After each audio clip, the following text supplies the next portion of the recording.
And I walked into their bedroom wearing just a pair of black underwear after doing a ritual that night. And I shot them both in the head as they slept. And I remember feeling like someone had just picked this big rock up off my shoulders, like all the burdens of the world had been gone from me, like relief, you know. And I laughed, I giggled hysterically. I had sold my soul to the devil. And so I felt, and I was told, once you do that, that's it. I don't care if you want out or not, you can't get out.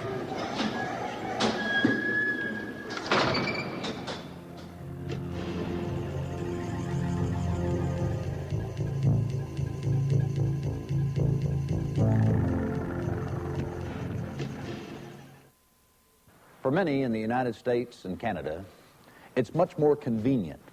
It feels better to deny that Satanism is rampant in America and Canada. It feels better to deny that we have young people, by the millions now, captivated in something that can make killers out of them.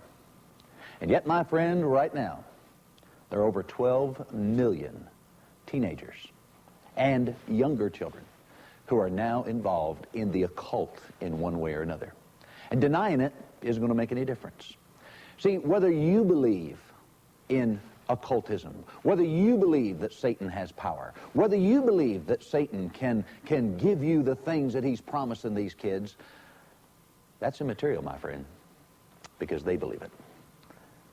How in the world does a young man in the prime of his teen years go from being an A student, a football player, holding down a 40-hour-a-week job, plus, I mean, not a dropout because he only missed a half a day, unexcused absence the whole last year of his high school career? How does that young man become a satanic murderer? To the place where, without any remorse, he walks into a convenience store and a cold-blooded murder guns down an innocent man. And then, 2 months later, after doing a satanic ritual, he walks into his own parents' bedroom and kills them and laughs about it afterwards. How does that young man go from that A student football player to a satanic killer? And more importantly, could it be happening right now to the kid next door? To maybe somebody even in your own family? Let me just say this. Satanism and the occult and what it's doing and will do to our children will not go away. It will not go away. It is not a fad, my friend. And if we continue to deny it, out of sight, out of mind, oh no, no. Out of sight, pretend it doesn't exist, next door, on your newscasts, in your newspapers, because unless we do something about it, it's not only here to stay, but here to get worse. And the biggest tool that Satan has in his arsenal is the ignorance of people like you and me. So I challenge you to heed what you're going to see and hear in this video. We went to Oklahoma State Prison to interview Sean Sellers, that young man that Satan turned into a killer. You're going to hear firsthand how it happened. You're going to hear some warnings and see some warnings about some things that you better think about, including music, including movies, including children's cartoons, including games like Dungeons and Dragons. But you're also going to hear, and this is the best part, though Satan said to Sean Sellers, there's no way out, you're going to find out there is. And I'm going to say to every young person that's watching this, every adult that's watching this, there is a way out. And the man, Christ Jesus, who God himself created Satan, is more powerful. Sean Sellers tried on 4 different occasions to get out of Satanism. The reason he couldn't is that there was no one there to help him. My young friend, my adult friend, we're here to help you. There are others who can help you. Heed what you're going to see. Do not deny it, for that's only going to fan the fire. But together, with the one power that can defeat Satan, we can win this victory for our young people in America. escaping Satan's web. Sean, Satanism is real. You found out the hard way. How widespread of a problem is there really? I mean, we're seeing shows like Geraldo and, you know, what have you. How widespread do you feel Satanism is in America? 10 years ago, police and the church pretty much didn't even acknowledge Satanism as being a reality in America. You know, maybe in Africa, maybe, you know, in some other country where there was no civilization or something, but not in grand old America. Over the past 5 years, the church and the police force have been forced to recognize the existence of Satanism and search out answers for dealing with it. In every school, you've got kids who are interested in the occult. They are either maybe, you know, just dabbling with the music and stuff, black heavy metal music, speed metal and stuff, or they are into a lot of the movies, you know, Freddy Krueger and Jason and all these other horror movies. And then you've got kids who are really interested in the occult. You know, they're really interested in Satanism. And they go out and they get a copy of the Satanic Bible, Satanic Rituals, Necronomicon, you know, Cavendish's book, Black Book of Arts, and stuff like that. And they will begin experimenting with it. But in every school in America, you've got one kid who is at least seriously involved in Satanism or going to be soon. This is real. You're sitting here now. You have been on death row in Oklahoma prison for 3 years. You're sitting here with me. You've got the handcuffs. The guards just brought you in here. This is real. And this is where it led you. There are kids out there right now, the dabblers, you know, the kid that is just fascinated with the occult. But it's not going to happen to him. What would you say to a kid like that?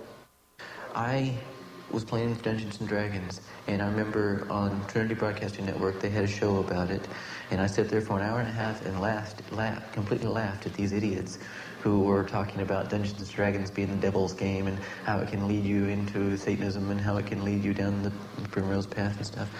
And I was thinking, no way, look at these fools. This was before this all happened. This is before I even got involved in Satanism. Okay. And then it happened to me, you know, and I realized later on that what an idiot I was for not listening. Kids, for some reason, they don't want to listen to you or to adults or something, but whenever they see the handcuffs, whenever they see that, hey, this kid was just like me, maybe they'll listen to me. And I hope so, because it's happening all around you. I guess what I want to try and convey to the kids that are going to watch this program is, how does a kid go from A student, football player, what have you, to sitting here facing certain death, save a miracle of God? Let's go back, if we can, let's go back to the beginning. Childhood, birth, your circumstances that got you to where you are. You know, even at 8 years old, you know, kids are smart enough to question whys and things.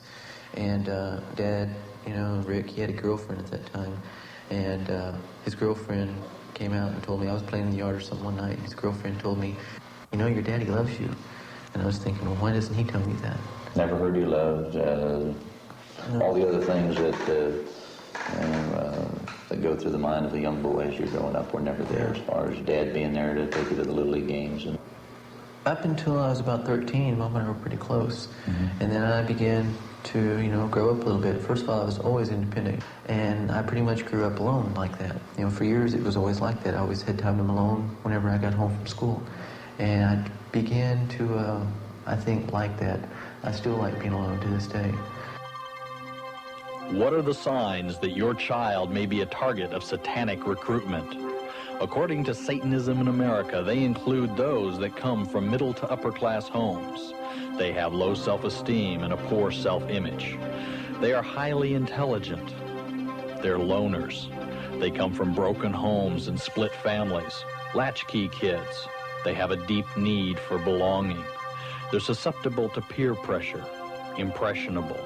They may be victims of prior sexual abuse with little parental care or involvement. They are alienated from the church, very creative or curious. They're rebellious and looking for power. They can be over or underachievers. So at this point, we've got a boy who did not have a normal upbringing, got started off pretty bad in life. By the time he's 13, things really aren't that much better. We've got a loner. We've got a kid that now is involved in rock music, playing Dungeons and Dragons. Right. Now, couple that, we'll take all of that and apply it with my... You know that we're talking to probably millions and millions of kids in America now, and parents that are watching this are saying, wait a minute, I've had to rear my children by themselves. We're talking to the kid who's been the product of a broken home. We're talking to the kid who, up till now, however, there's the attitude, well, that's sort of normal life. This normal life leads to problems. After, even as I was getting involved in Dungeons and Dragons, I also got involved in a lot of the philosophical aspects of the martial arts. I got involved in Zen.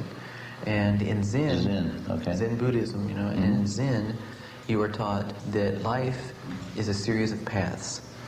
And paths come to a T, and paths comes to an X, and Y's, etc.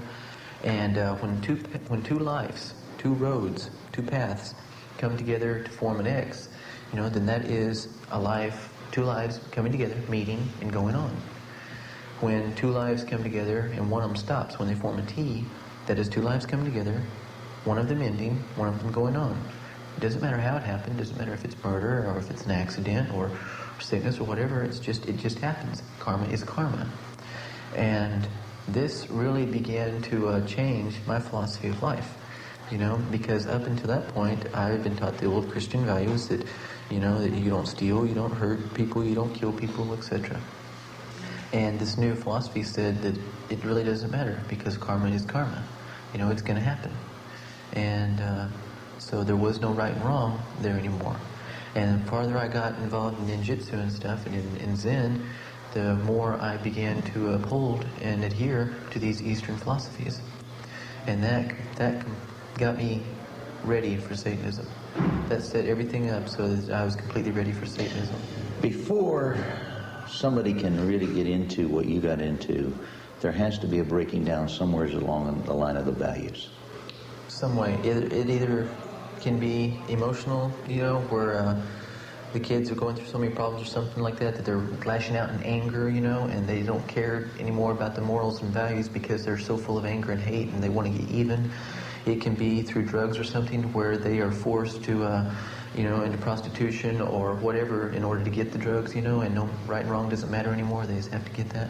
Somewhere along the line, there has to be a breakdown of the traditional values before they get involved. The Bible says that the carnal mind, the mind that is controlled now by drugs, the mind that is now controlled by Dungeons and Dragons, the mind that now becomes controlled by rock music, any time, any place, anywhere that we give our minds over to a different set of values other than God's, it says that the carnal mind is not subject to God, neither can it be.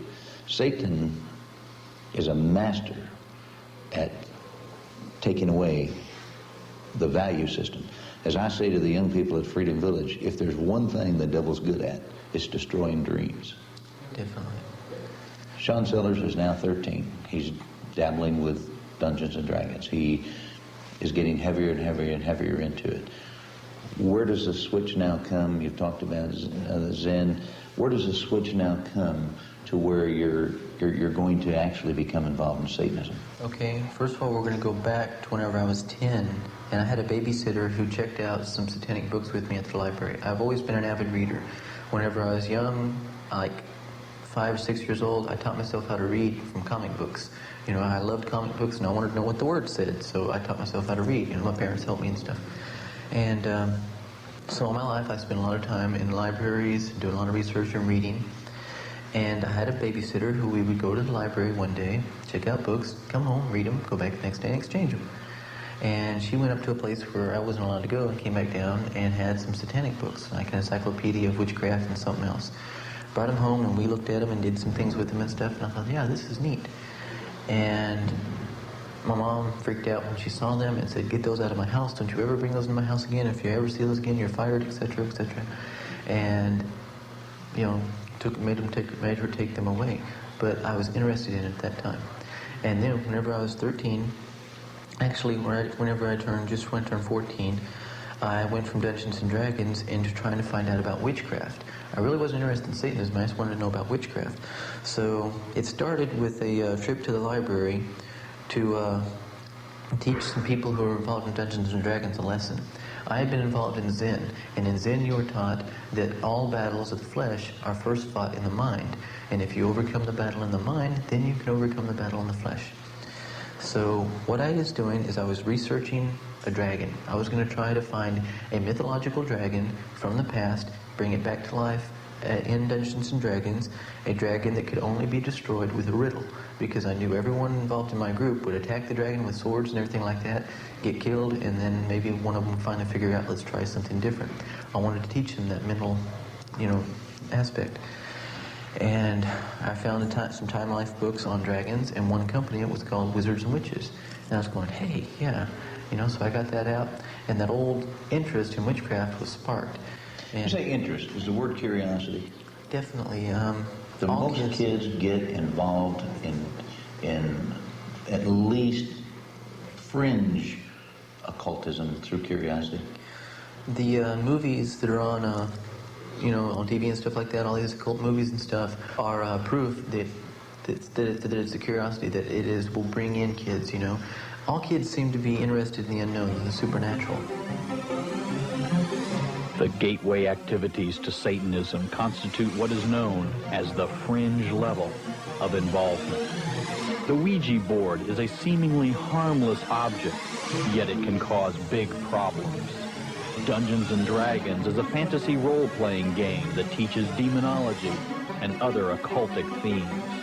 Palmistry and tarot cards as methods of foretelling the future have gotten many involved in the occult.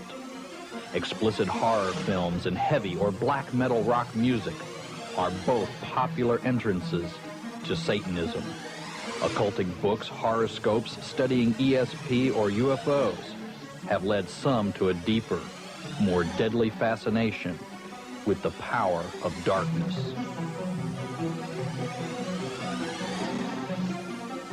Well, at that time, I started playing Dungeons and Dragons. When I was 13, I'd never heard of the game before, and I had a cousin who moved in with us, and he played where he used to live, and we went out and got the game and stuff, and I loved it. It was awesome. It was a game that you played in your mind, anything could be done. And I was a comic book fanatic anyway. I loved comic books. And so my imagination has always been just pretty wild. And I started playing Dungeons and Dragons, and I had a character that Let's pull over and park here for just a minute on Dungeons and Dragons. Is that not one of the most dangerous things that a kid can be playing with today? Okay, people hear the term game, and they get real confused, especially if they've never seen the game. Obviously this is sold in hobby stores. Comic stores, it's sold in bookstores, reputable bookstores, you name them, it's in there. Well, Gary Gygax, Brian Bloom, who created the game, they have grossed, $100 million off the game. It's big. But you see, it's not a game. It's not a board game. It's a role-playing game. Now, role-playing is so psychologically effective that it is used by psychologists. You take on the identity of a character. Right. See, psychologists use role-playing as therapy because it's so powerful. And role-playing is where you have a character, okay? You roll it up on dice and stuff, especially different colored, different sized dice. Now, this character on a piece of paper before you has everything that you have, okay? It is a complete person. You know what color this person's eyes are. You know how much this person weighs. You know what color this person's hair is, how tall he is, how fast he can run with certain weights, how long he can run before he gets tired with certain weights. What weapons he's good with. He has a past. You know what he's afraid of, what's happened to him in the past. This person is absolute. Now, a teenager who is dealing with reality and not really liking it, who is trying to get his foot in the door of life and trying to make decisions on what's going to happen to me, and realizing that the decision he makes today is going to affect the rest of his life, has a lot of time dealing with that reality. And that character that's in front of them is absolute. It doesn't change. It's a friend to him. And when he becomes that character, He knows exactly who he is. He knows exactly what he can do, what he can't do. And the fantasy world that he lives in has no morals, no limits, no values except for his own. And so it's an opportunity to escape and really be somebody. Right. He is a special person with all these absolutes, and he can do whatever he wants to. Okay? And you let a teenager loose in that world, and sometimes they don't want to come back. In Dungeons and Dragons, acting out in the fantasy, people are killed, they're raped. What else goes on in some of those games? Every character has to have a deity, and God, Yahweh, Yeshua, Jesus is the only God that is not in Dungeons and Dragons. So everyone... Purposely excluded. Probably, I would have to say so. And, well, Jesus is there, but he's this weak, pitiful demigod. No one wants to choose him as their, And you take a vow. You actually take a vow to that deity. Right, see, you have magic spells and stuff that you use, if you're a magic user or an elf or a druid or something like that. And you are all, subject to your deity's laws and rules and stuff. And you go on quests for that deity. Also, money is, the object of the game is to kill monsters and get treasure, okay? And if you've run into some other people, then you kill them and you take their money, take their treasure. And anything goes in it. Does the average kid understand what he's getting involved in? No way. He's usually invited to come into the game by somebody that's already playing it?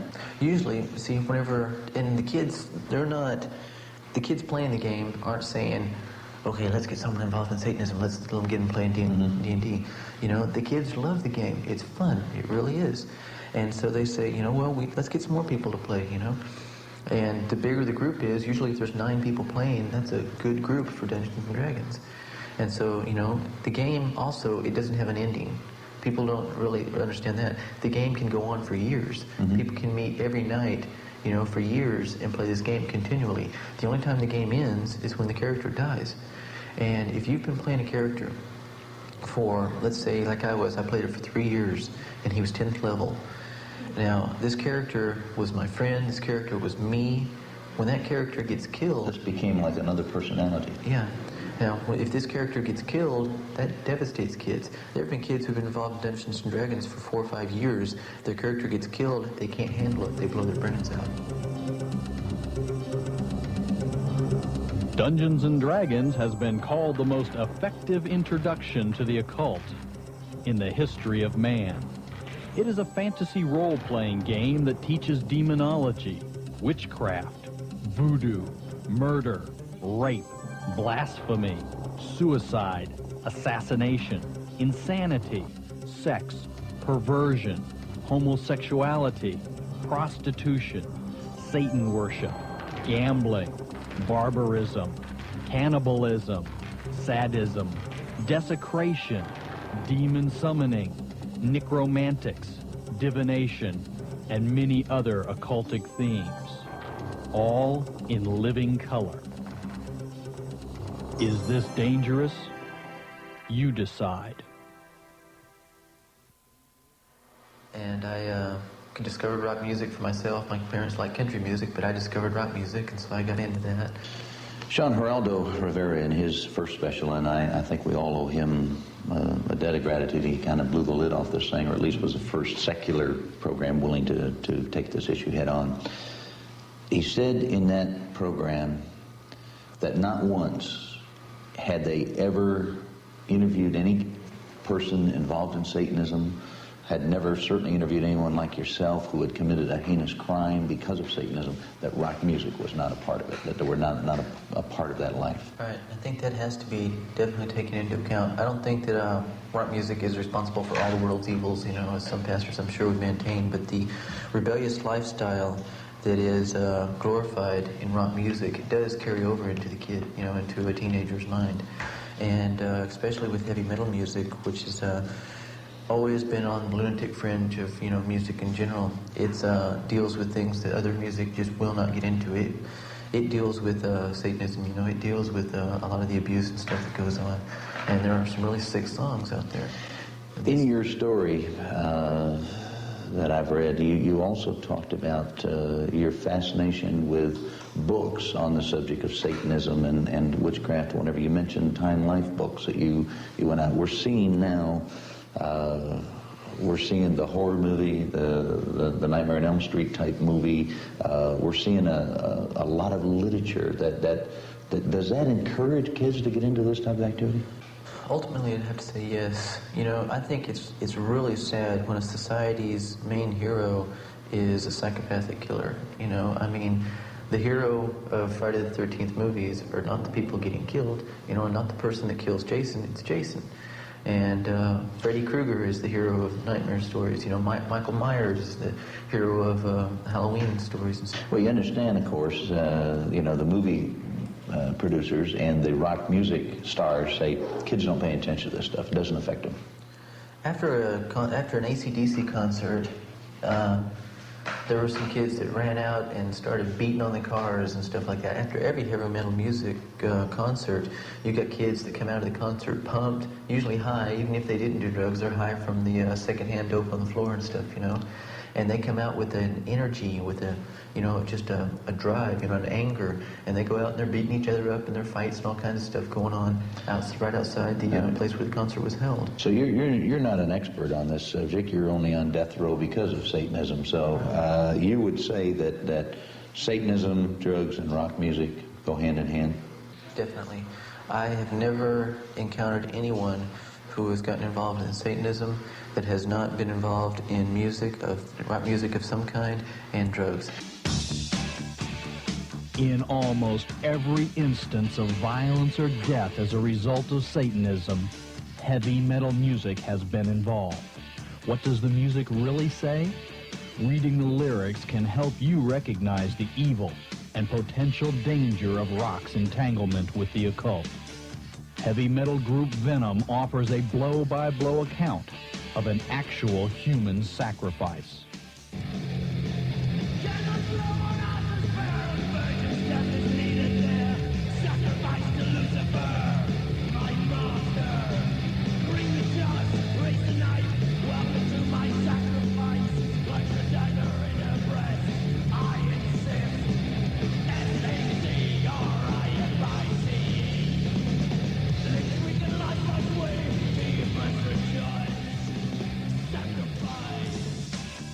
The group Slayer also speaks of human sacrifice in their song. In the hour destined to die, here on the table of hell, a figure in white, I know my man, approaching the altar of death. I bring the waiting dagger in hand, spilling the pure virgin blood. Satan's slaughter, ceremonial death, answer his every command. Serious or not with the occult, a rock band's image has a powerful influence on their fans, and parents have a responsibility to know and approve what their children listen to. How do we get into Satanism then? So a senior was 18 years old. This girl gave a speech to the school about being a witch and seeing a human sacrifice, and she had a piece of human skin as proof. A girl gave a speech to her school. Tanya knew that I was interested in Dungeons and Dragons and witchcraft and things like that. Was this sanctioned by the school? Mm-hmm. It was, I don't know if it was in her speech class or something. I don't know exactly what it was, but she gave a speech and Tanya heard it. And she told me about it, and I wanted to get in touch with this girl. So the curiosity level. Right. So Tanya set up a conversation with me, gave her phone number and stuff. And I called her, and first thing she said to me, I was wanting to get into witchcraft. I really didn't know anything about Satanism. But I asked her, what should I do? She says, well, do you want to go white magic or black magic? I said, which is better? She said, well, you can go white magic, but it's sort of hypocritical. If you want real power, go black magic. And I said, okay, let's go black magic. And she said the first thing that I had to do was pray to Satan. Okay, now I was pretty mad at God, over a girl and everything. But praying to Satan wasn't really something that I felt like really wanted to do. So it took me about 2 or 3 days to get up the nerve. She told me how to do it. She gave me this magic incantation to use, and etc. So when I did it, I laid down in my bed and had some candles lit and some incense going, and laid this incantation and told him that I renounced Christ and that I renounced God and that I would serve only Satan, and I wanted Satan to do this for me. And it was weird. It's just an experience that got me hooked into it. First of all, I'd done a lot of meditations and stuff because of sin, and so I knew what was happening for part of it. I felt like this lifting sensation, and that's a sign of a high alpha rate, and it's a sign of you being relaxed. So that was normal. I knew that wasn't physical. I wasn't lifting off the bed. It was just something that felt like that. And then the room got cold, and that wasn't natural. That didn't feel right. And then, just as real, if I reached out and touched you, it felt like a hand touched me. Like a cold, clawed hand touched me. And I closed my eyes real tight,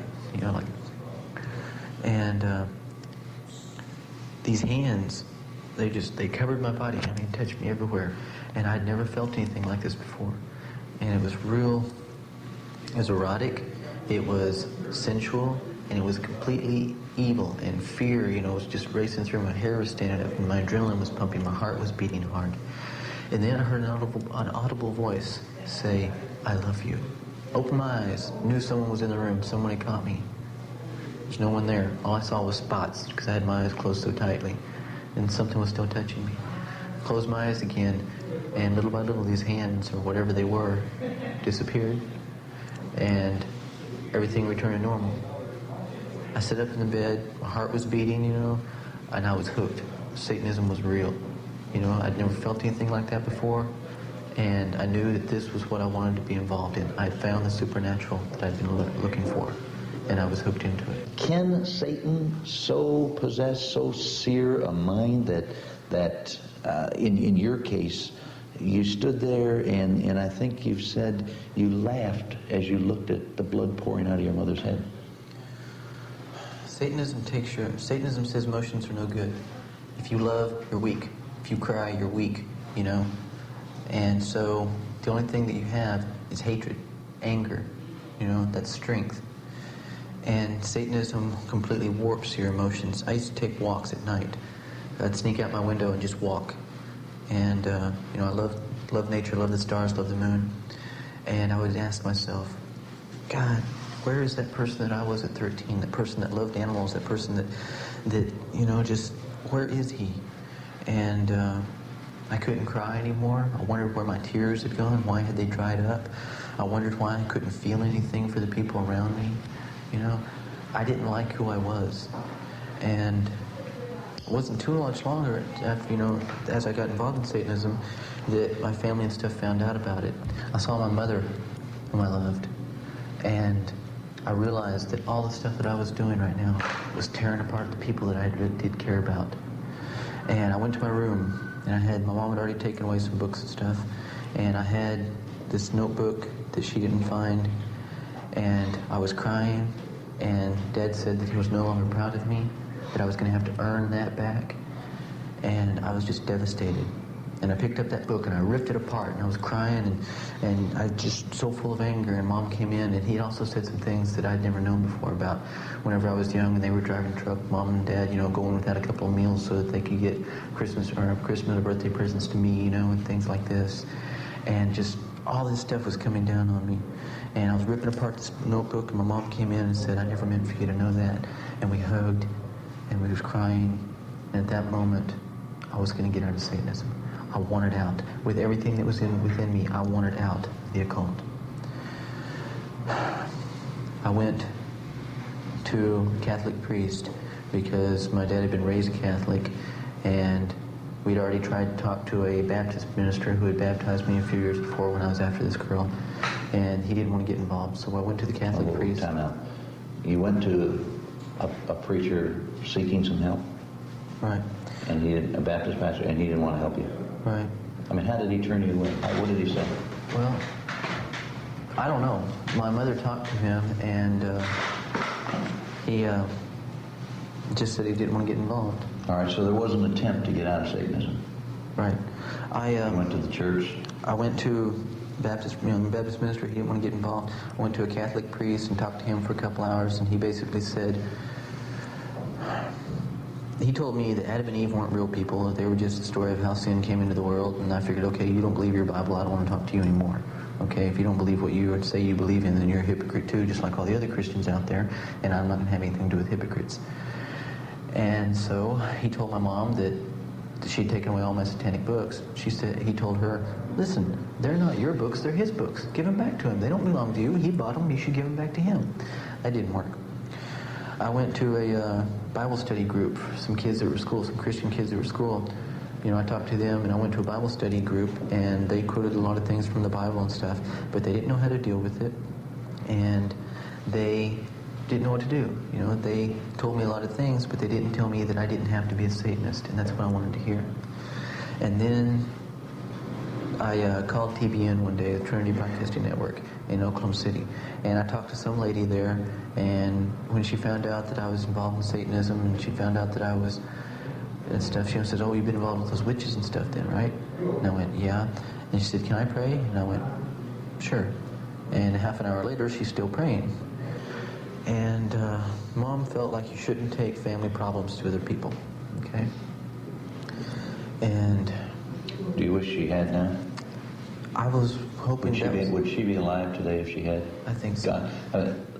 You did go to the Catholic priest, but let me rephrase the question. If Mom had kept going until she found somebody who could really help her son, if Mom had been willing to take and go outside the family to find that help, if that's what it took, would Mom be alive today? Ultimately, yes. The following are 12 steps to assist parents with children involved in the occult. First, don't view their interest as just another phase. Know the danger signs. Determine their intensity of involvement. Look for significant changes in their personality. Become aware of what influences the youth subculture has on your child. You must regain control. Have authority in the home. Don't hesitate to confront the issue. Get help. Seek counseling for the entire family. Remove the negative influences. Detoxify your home from occult influences. Get involved in your child's life. Positive peer groups should be encouraged. You need to become positive parental models. And communicate. If your child is involved in the occult, it's time to build bridges, not walls. Good is evil, evil is good. God was this ruler up on high who didn't care about his children, who just threw lightning bolts at them. Satan was man's friend and demonstrated that in the Garden of Eden by telling them that evil was better than good, and that if you would just look at evil, you would see that it was better, and you would rebel against God, and you would choose my way. And they ate of the apple or whatever it was, the fruit of the tree of knowledge of good and evil. They decided that evil was better, and they rebelled against God. God punished them, cast them out of the garden. Therefore, he was a very judgmental God. He didn't love his kids. Satan was a friend of mankind. They didn't die. See, they didn't die whenever they said they would. So God was a liar. Where does murder, now not your mother and your father, there was a murder before that. Where does the murder come in? We were doing rituals and stuff. We found this old house. No, we didn't find the old house yet. We were doing these rituals and stuff, and we were trying to find this old house where we heard that half of it had burned down. It'd be a great place to hold rituals and things. And we had a group called the Elimination, and the Elimination's purpose was to eliminate Christianity. We got to a point where we were doing rituals and we felt like we weren't getting the power that we needed. We had to invoke demons to get the power that we needed to carry out our purpose, and the demons weren't coming. Your purpose was to destroy Christianity. Right. And we decided that what we needed was a sacrifice. And we did a ritual, and we dedicated our time to Satan, and we went to the store with the only intent of killing this man. Well, we planned on walking in and one bullet, blam, and that would be the end of it, and it didn't go like that. We talked to him, we bought some Cokes, we were going through our change, we bought this and that, candy, stuff like that. Then we took him outside. They were talking about their clutches or something, And Richard wanted to show him how we put it. We just put a new clutch plate in Richard's car, and wanted to show him the pressure and stuff on it because he had to do the same thing to his. And then when he went back inside, I was sitting on the gun. It was a .357 revolver. And I was sitting on the gun, and Richard said, "All right, let's do it." I picked up the gun, and I went to walk in. Richard walked in before me. The guy went behind the counter. Richard went back over here and picked up something and said, "How much is this?" Distracted the man so he wouldn't be looking at me when I came in. I walked into the store, and the man took a drink from his coffee cup and said something to Richard and set it down. And just as he looked up at me, I pulled the gun up and fired. And I missed. I wasn't used to this revolver, and it had more kick to it than I was used to. And I found out at the trial that it grazed his ear. Okay? And he jumped, and he looked at me, and he picked his hands up, and he started going, "Okay, man, okay, okay." And he started moving towards the cash register. Richard came up from the back of the store. You thought you wanted to rob him? I guess. Went to the back of the store. But there was no intent to rob it at all, was there? No. Strictly to kill. Right. To satisfy Satan. Right. We'd broken all the 10 Commandments, except thou shalt not murder. And that's what we were going to do, to prove our allegiance to Satan. So, as I replay, I've seen it over and over again. I used to have nightmares over and over again seeing this. But as he looked into my eyes, I know that he saw what was fixing to happen. And he realized that, hey, I know these kids. They can identify me, or I can identify them. They're not here to rob me, you know? And he took off running that way. Richard came up from the back and got in front of the counter. He slipped and fell just as I fired again, and it grazed his shoulder. I heard him scream, so I thought I got him. Richard and I traded places. He was running back and forth behind the counter. Richard and I traded places, and he must have gotten confused. He must have saw Richard and thought it was me, and he ran this way, and I was already coming this way, and he almost ran into me.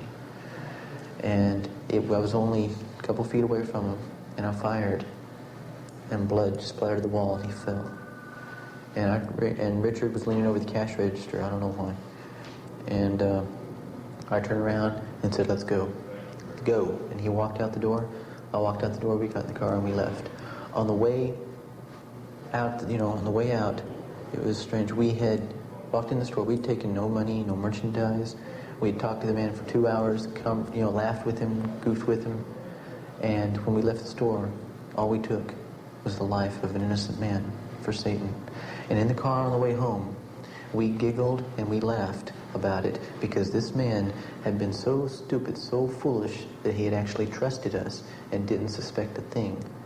That he had been laughing with us 1 minute and running from us the second. We went home, and the next morning we got up and we were going back to my house, and right beside a road that we had been on hundreds of times, we saw this house that we'd been looking for months. And there it was, just wham.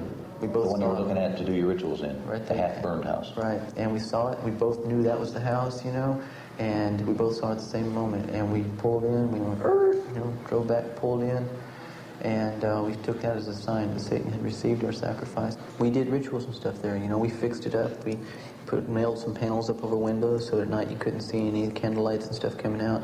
There was an old cellar down in there that we were cleaning out and everything, and we began to talk about doing stuff. There was an old bathtub. Was there anybody else involved besides you and Richard? Yeah, there were other people, but we were the ones that were setting it all up. We were the ones that were doing it. Richard and I began to talk about doing things to people. There was an old girlfriend of his that he didn't like, and we were talking about raping her and cutting her up in little pieces and things like that, and making jokes about it and laughing about it always. We were talking about, there was this old stop sign where no one hardly ever stopped on this road, and we were talking about taking a 30-30 and sitting beside the road and picking cars off as they went by if they didn't stop at the stop sign. Things like this. This is what our mentality was. This is what Satan had given us. This is what we thought was cool. 2 months.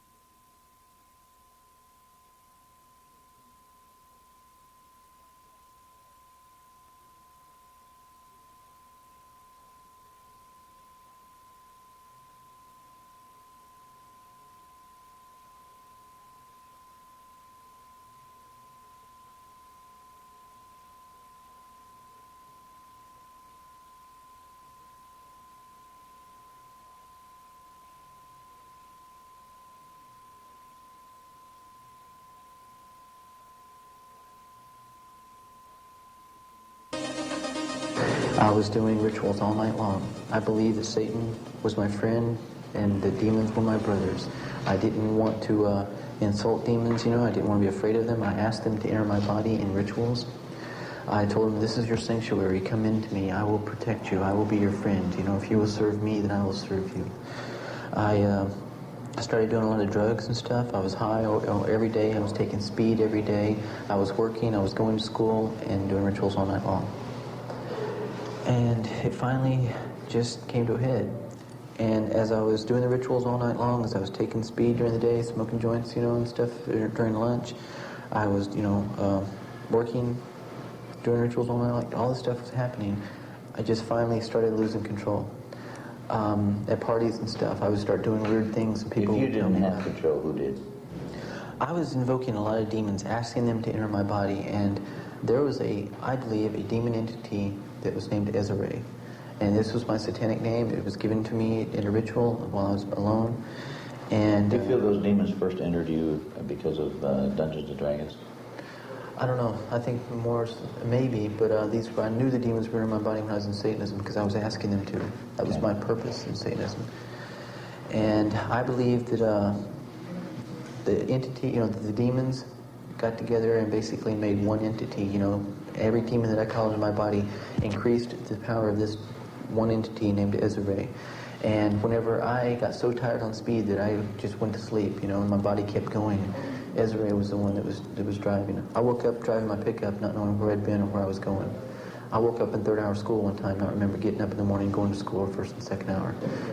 People were telling me that I was doing things that I didn't know I was doing, that I had no recollection. I swore they were lying to me, trying to confuse me, And it finally came to a point to where it seemed like I had no choice. I was mad at my parents. I came home from work one night, they went to sleep, and I had my father's gun, .44 revolver, and I walked into their bedroom, wearing just a pair of black underwear after doing a ritual that night. And I shot them both in the head as they slept. What went through your mind, Sean, as you stood there?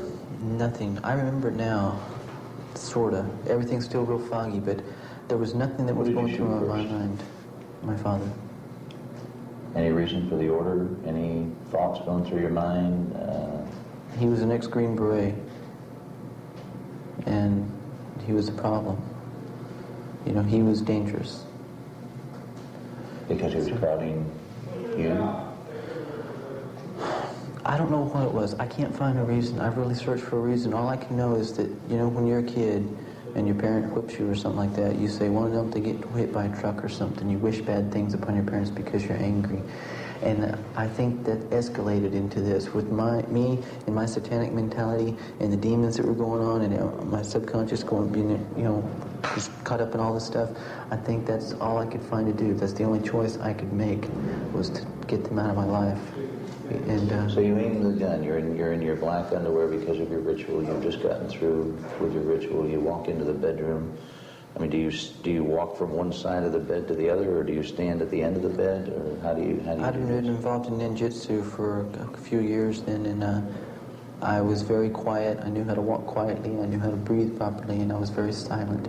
I walked up to this bed, and I pointed the gun at my father's head, and I squeezed the trigger. And I immediately lifted the gun to where I knew my mother's head was. I couldn't see it anymore because the flash had blinded me, but I knew where it was. And I squeezed the trigger again. And then, as the flash wore off, I saw her head come up. And I fired again. So you shot your mother twice. Right. And then I walked out of the room, took a shower. The shower I remember well because it woke me up. As you looked at him, though, I've heard you describe as you looked at the hole in your mother's head. I took a shower, and I woke up real good because of the cold water. I walked back into the room and I turned on the light. And the blood was pouring out of a hole in my mother's face. And it was pooling with the water in the waterbed that should have been pierced by the bullet. And I remember feeling like someone had just picked this big rock up off my shoulders, like all the burdens of the world had been gone from me, like relief, And I laughed. I giggled hysterically, just like Richard and I had done at the Circle K. Just like you'd see some Freddy Krueger do on the movies or something. I laughed. And there was nothing in that room, no compassion, no tears, no love. There was nothing but evil and hatred and anger. Satan had taken everything. Yes. Sean, you wake up in jail. What's your first thoughts? I mean, how do you begin to pull? I mean, wait a minute, Satan, this is not what you promised me. Wait a minute, when does it start dawning on you that you may just have been deceived? I woke up in the jail cell and I didn't really know where I was or what was going on. And a guy came by and says, "Hey, heard they got you for killing your parents." And I went, "What? No way. You know, that's a lie." And then they came by the next day and said, "Hey, heard they got you for another one, some convenience store operator." I was going, "No, all this isn't happening. This is not true. This is not real." But I'd already made an unconscious decision that I didn't have anything to do with Satan. In fact, I decided I was going to take the manly way out and kill myself. You know, just end it all. And I decided I was going to hang myself because that was all I had to do, and there wasn't anything in the cell to cut myself with or anything. And decided the only thing I had to hang myself with was my pants. So I tried to take my pants off and looking for a place to hang from. And I thought about Angel, and I thought, no, I will not do that to her. And we were both two confused kids getting involved in a bunch of stuff that we didn't need to. I had knelt at an altar of Satan covered in blood. You know, I had hated God, I had cursed God and cussed God, I'd said some creative things against God. I had done everything I could to hurt God's people. I had knocked Christians down, I had, said bad things, but I'd done everything I could. And I realized at that moment, man, that after all I had done, that God still loved me, that Jesus still loved me. And something hit me. The words of Mike Warnke on his tapes, the tapes that I'd listened to over and over again as entertainment, I heard what he was saying now. I heard the message. You know, the stuff that I'd heard in church when I was a kid, going to church every once in a while, Easter or stuff like that, I understood. And I'd been baptized, a couple years before, and so I thought I had been a Christian, even though I hadn't been. And so I prayed the only prayer I knew how. I said, "Lord," on my knees, I said, "Lord, here I am again. Now if you'll take me back, I'll serve you." And I meant it. I began to cry. Now up until that time, like I said before, my tears were dried up. They were gone. I couldn't cry. I wondered where my tears were, and I began to cry. And I cried and I prayed for 2 hours. And something within me was happening, and I didn't understand it, but I knew it was something real. It was more real. It was more supernatural than that time on my bed when I felt the hands touch me. What would you say to the kids who are watching now, be they at whatever level they're in Satanism?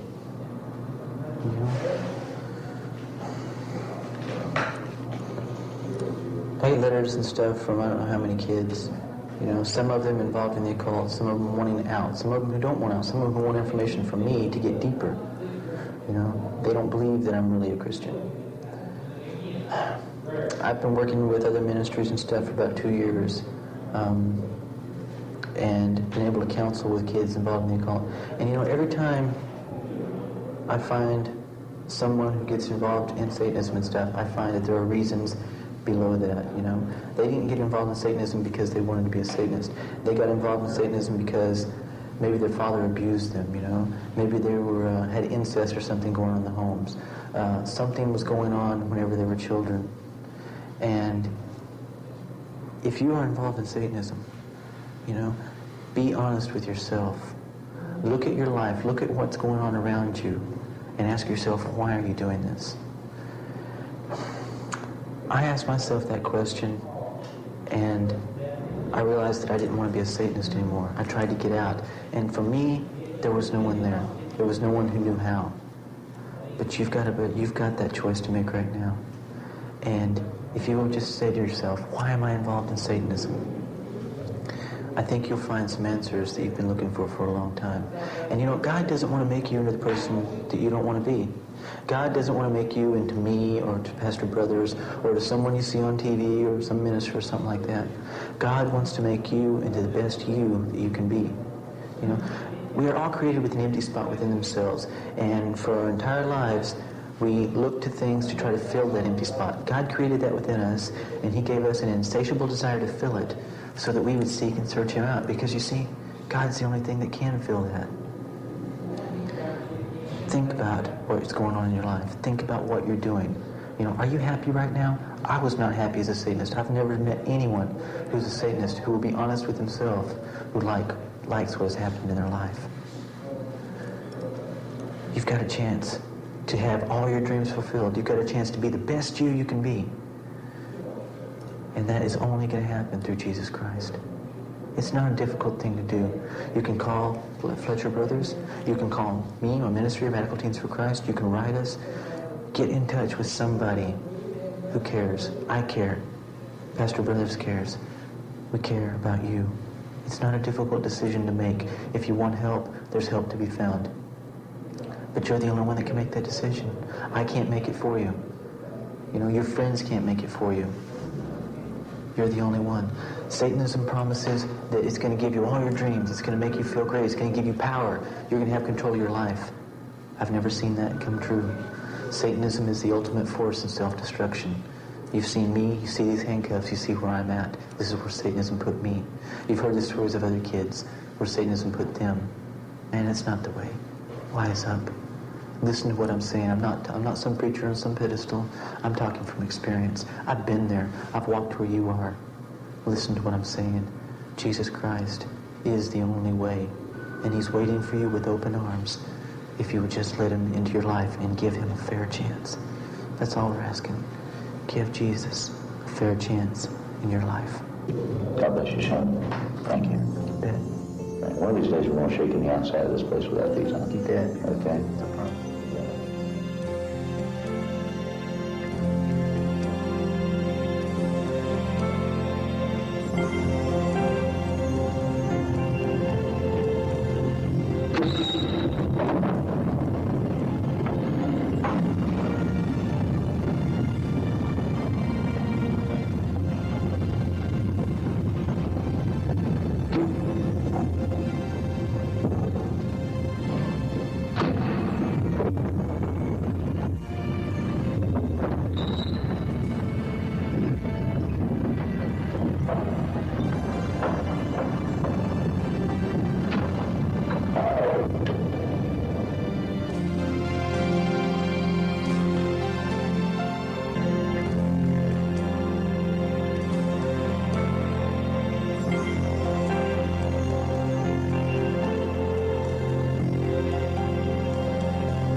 Satanism in America, What They Don't Want You to Know.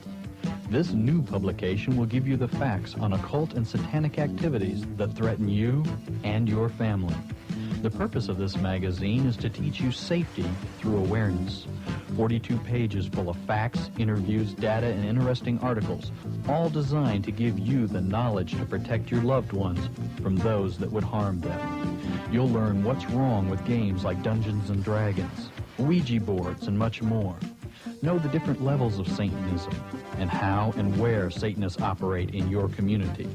Ignoring or pretending that Satanism doesn't exist could be the worst mistake you ever make. So get your copy today of Satanism in America, What They Don't Want You to Know.